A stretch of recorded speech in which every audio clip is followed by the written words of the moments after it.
সম্পর্কের ছোট একটি সমীকরণ বোঝাতে এক শিক্ষক তার শিক্ষার্থীদের একটি গল্প বলছিলেন। একবার একটি লঞ্চ দুর্ঘটনার কবলে পড়ল।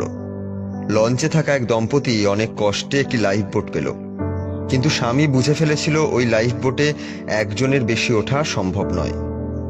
লোকটা তার স্ত্রীকে পেছনে ঠেলে দিয়ে নিজেই বোটটিতে উঠে পড়ল। ডুবন্ত লঞ্চে দাঁড়িয়ে থেকে মহিলা স্বামীর উদ্দেশ্যে একটাই মাত্র বাক্য চিৎকার করে বলেছিল। এটুকু বলে শিক্ষক একটু থামলেন, চারিদিকে তাকিয়ে ছাত্রদের প্রতিক্রিয়া বুঝতে চাইলেন। তোমাদের কি মনে হয়, কি বলেছিল ওই মহিলা? অধিকাংশ শিক্ষার্থী জবাব দিল, তুমি একটা ইতর, আমি কি অন্ধই না ছিলাম। এত শিক্ষার্থীদের মধ্য থেকে শিক্ষক খেয়াল করলেন একটি ছেলে প্রায় পুরোটা সময় ধরেই চুপ করে আছে।